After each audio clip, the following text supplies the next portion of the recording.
Tupac said, I'm paying for this.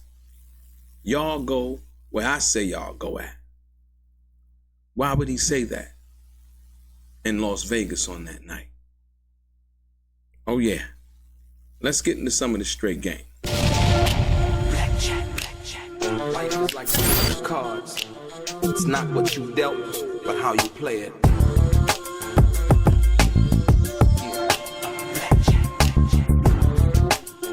Play each situation correctly.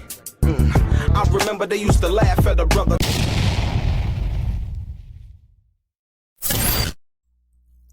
Welcome back, guys. Welcome back. It's your boy DELRAY Richardson, Platinum Artist, Platinum Songwriter, Straight Game TV. Thank you for tuning in. I appreciate your time. Do me a favor, click on the thumbs up button. Also subscribe to the channel if you have not already. And like I always say, if you want to be one of the first people notified when I drop some of the straight game, please do me a favor and click on what appears to be that little bell notification right below this video. I'm going to get right into it. Ladies and gentlemen, I want to show you something. One of my subscribers actually pointed this out the other day after I posted a video. And I want to read this to you so you understand where I'm coming from. He said, I went back and listened to the Michael Moore interview, and I noticed something that he said I never noticed before. He said Tupac said to him and Frank, I'm paying for this shit. Y'all go where I say y'all go. And he, Michael Moore, turns to Frank and says, you better call Reggie. So Reggie was not only being paid by the record label to secure Tupac, he was also being paid by Tupac for his security service as well. So Tupac firing him makes a lot of sense. The same sneaky scamming he's doing on YouTube, he was doing way back then. I wonder if Suge was aware of what Reggie was doing at that time. Now, before I elaborate on that, I want to show you what they are still doing. They're still trying to get my channel shut down for this powerful information that I'm sharing with you guys. Once again, as you see right here, this is the latest video that John Hyland at Bomb First, as you can see, the removal request issued by Bomb First, and which is used within the fair use doctrine, and it exposes the fact that a Reggie Wright Jr. and Gullible John, or should I say Reggie the Rat Wright Jr. and Gullible John were basically trying to extort Snoop Dogg by posting some kind of video that they later took down. And this is the behavior that and so what I did was, my title was Why Snoop Dogg Extortion Attempt by Bomb First and Reggie was a fraudulent failure. It was basically tantamount to fraud and an attempted extortion, you know. So that's the latest video that they copyright claimed off there, because the video is so powerful and so true and so transformative, they can't handle it being up. Once again, exposing the malfeasance and malicious activity that Reggie the Rat Wright Jr. and Gullible John have been trying to play out, if you will, using YouTube and trying to make money. So now, back to this right here, where Frank Alexander, where Michael Moore says to Frank, you better call Reggie, because Tupac basically said that I'm paying for this shit, meaning security, in Las Vegas that night. Now, mind you, you better call Reggie. Why did Michael Moore tell Frank that he needed to call Reggie? And then you go into the fact of why did Reggie work so hard to try to get Michael Moore off of Tupac that night. Remind you, Michael Moore and Tupac and Frank were in the same room together, basically when this was said. And so in calling Reggie basically said that Michael Moore needed to be at Club 662. Why? Because in fact, as the brother said in the post, that he understands why Tupac would fire Reggie.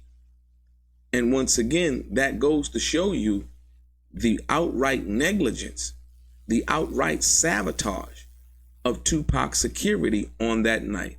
Let me explain something to you. Security is your first line of defense. I want you to understand something and understand this clearly. Reggie Wright Jr. and Gullible John, or should I call him Reggie the Rat Wright Jr., as even today, listen, he did a video today, yesterday I believe it was, with the brother Ayatollah Marv. Shout out to Ayatollah Marv, nothing but respect. In which Reggie confessed that he said, I'd be the first to admit that I work on both sides of the law. And so in saying what I've been saying in calling him Reggie the Rat Wright Jr., as he's called me names continuously and made negative insinuations and things of that nature. But the name that I've chosen to call him, it fits because Reggie the Rat Wright Jr. is a self-confessed snitch, if you will. And in the video, if you go watch it, you will see him confess and say, I'll be the first one to admit, me, I work on both sides of the law, right? So confirmation right there, it's not a secret anymore. And he walks proudly, with that badge and jacket on his back, if you will. And like I said, I have nothing against police officers who get out here and risk their life every day for the public. But Reggie, the Rat Wright Jr., is a disgraced police officer. He failed at drug dealing. He failed at money laundering. He failed at being a police officer. He failed as security at death row, right? And he's failing on YouTube. And so when I say what I say it factually, not trying to be facetious or funny. That is a fact, and he's confessed to that on numerous occasions. Some people may not care, and that's perfectly all right. Just stating the facts. And so when you deal with the fact that on that night in Las Vegas, people have not really answered, asked this question. And the question simply is why did Reggie try so hard to get Michael Moore off of Tupac? And the reason being, it was a sabotage. It was a sabotage. And he was actually mad at Tupac for firing him. I want you to understand something. The video that Reggie the Rat Wright Jr. did yesterday, trying to call the Art of Dialogue, and myself, the title was The Art of Gaylog or something like that, right? Some derogatory term, which is not true, right? In doing that, Reggie the Rat Wright Jr. and Gullible John are mad. They're mad. They're angry because they were called out for their shenanigans. And in being called out for their shenanigans, they now want to revert to the schoolyard tactics of calling names. But let me explain this to you. If for the Art of Dialogue, as well as myself, he's been talking about, for the Art of Dialogue to ask him to not use his copyrighted material, for Reggie to get mad and start calling him names that are unbecoming, in which he has no proof of anything to show, and calling me names or the art of dialogue names as he's been doing. How mad do you think that Reggie the Rat Wright Jr. was when Tupac Shakur fired him? I bet you never asked yourself that question. How mad was Reggie the Rat Wright Jr. when Tupac Shakur fired him? Reggie the Rat Wright Jr. was so mad. He was so mad that he pulled the security off of Tupac. Reggie the Rat Wright Jr. was so mad that in a video that I posted that they tried to take down also, I pointed out and showed you where Reggie the Rat Wright Jr. basically said, fuck that nigga, meaning Tupac. Yeah. So much so, Reggie has still been denying, well, he doesn't even talk about it anymore now. Now that I've exposed him, he's denied that he was even fired. I never got the letter. It's funny. And the reason why it's funny is because everybody knows the truth now. And he can't lie anymore. So when you can't lie and the lies are not working, now you must revert to the insults, if you will.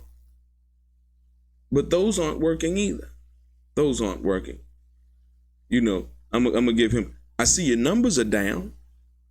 See Art of Dialogue numbers still popping and fresh. You know, he's doing good numbers once again, which shows the bullshit is some low frequency stuff. When you're trying to keep on being positive and constructive and productive, right? The cream always rises to the top. But I bring this up to you, this right here, right? The brother said the same sneaky scamming he's been doing on YouTube, he was doing back then. Now, what sneaky scamming? As we've seen, Reggie the Rat Wright Jr., for his birthday, was on YouTube begging for money and donations, but yet has been calling everybody else broke, right? Begging for money, begging for donations. They're trying to sell t-shirts. They've already sold their soul.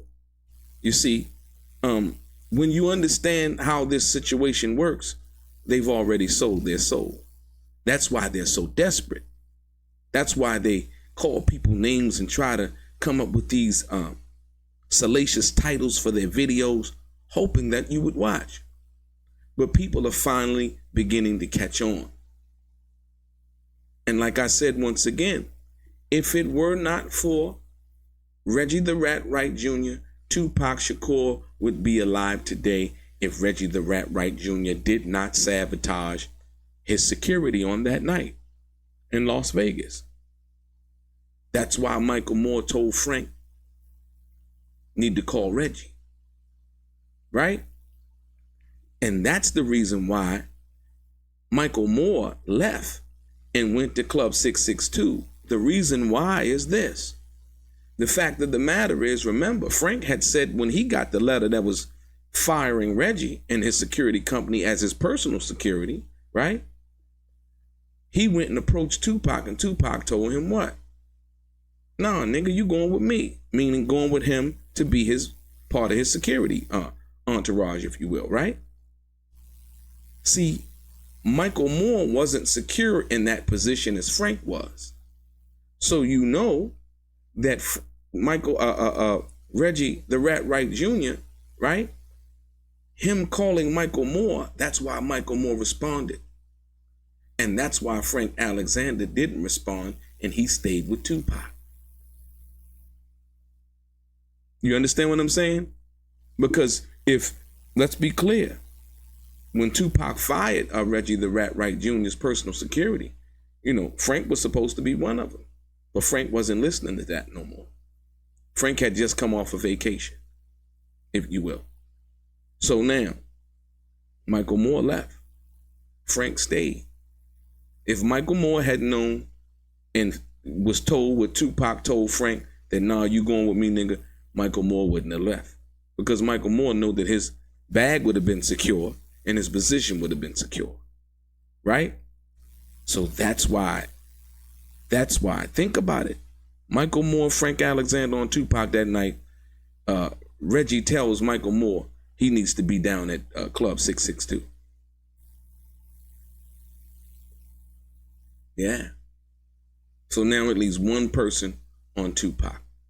Not the homies. That wasn't their job. It wasn't the homies' job to protect Tupac.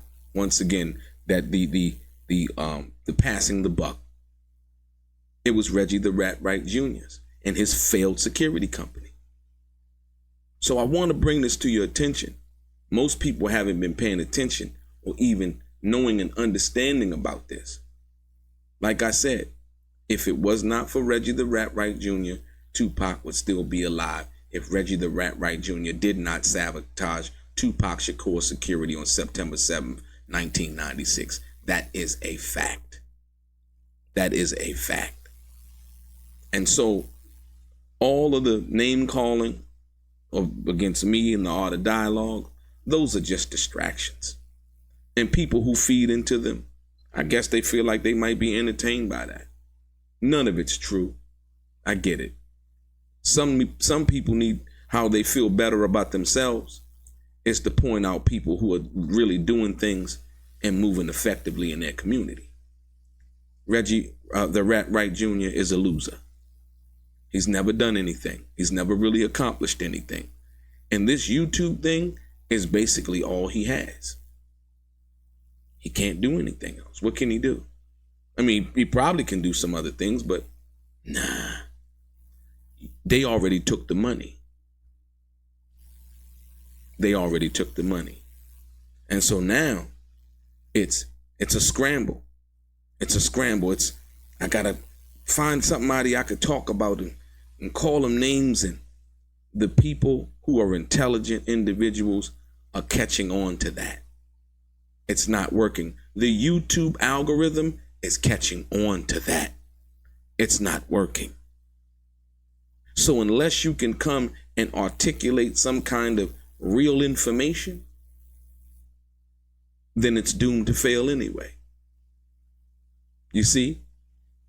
And the stirring up of beefs and things like that, it's not working.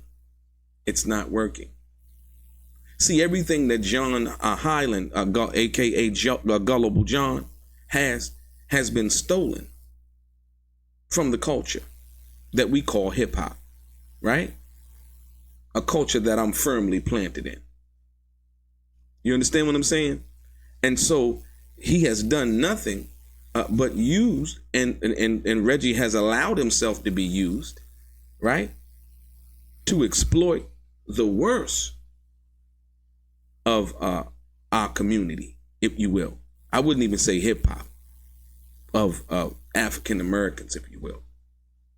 If you heard Reggie on the video, he said, I'll be the first to admit, I play both sides of the law. In the Keefe D case, I work with the DA, right? There you have it. I told you that he had finally admitted that the Nextel walkie-talkies had a walkie-talkie feature, and he had denied that for the past 30 years. Even when Michael Moore said he heard got him. That finally has come out. So once again, Reggie the Rat Wright Jr. and Gullible John have no credibility. And just to show you one more time, in trying to sabotage my channel for great information, great transformative information in the proving of lies and the revealing of facts, as you see, why the Snoop Dogg extortion attempt by Bomb First and Reggie Wright Jr. was a fraudulent failure. They are now trying to get this video taken down. Right? The content used, Reggie Wright and Mob James explain why Bomb First removed the audio that could have ended Snoop. Right? So now, if I'm talking about why it was a failure, right? I'm giving you new information as to what that is. And so when you think about the big picture, you can clearly see that this was a transformative use and criticism and fact and revealing new information. But more importantly, it was an extortion attempt by Reggie the Rat Wright Jr. and Gullible John. And an attempted money-making attempt to exploit someone's name, right? And make money, and then try to attempt then now to say that that person is their favorite rapper. When they've called the person names that I won't even care to mention, to re-mention, if you will. This is the hypocrisy. This is the straddling of the fence, going back to both sides, right? Just like Reggie the Rat Wright Jr. admitted that he said, I work on both sides of the law. I don't know where they do that at. What city, state, amongst real men who are accountable for their behavior, right? I don't know where they do that at. But Reggie the Rat Wright Jr. said, I would be the first to admit that's what I do. And so I bring this to you so that you understand what it is fully. Like I said, Reggie the Rat Wright Jr. is partially responsible for the death of Tupac Shakur by sabotaging his security, lying, not sending the 5 security guards that Suge Knight had asked him for that night. And that's the other part of the equation. Suge asked him to send 5 more security guards. He didn't send anybody. That's how upset he was that Tupac fired him, that he would disobey a direct order from his boss and wouldn't send them. It did not happen at the House of Blues. He knew he was fired because he said, yeah, that nigga just sent me over fax firing me. But now, today in 2024, Reggie the Rat Wright Jr. has been denying that when he already said it on tape in a video. See how hard it is to remember your lies. And then once it's revealed again, it's like, oh, but when I said that, that was meant to be underneath the rock, not on top of the rock, but it kind of slid to the side of the rock. You know how that go. Right. That same old mind, what they call them, Jedi mind tricks, right? Thinking that we are as ignorant and as stupid as he is. So I wanted to bring you this. Your boy DELRAY, straight gang.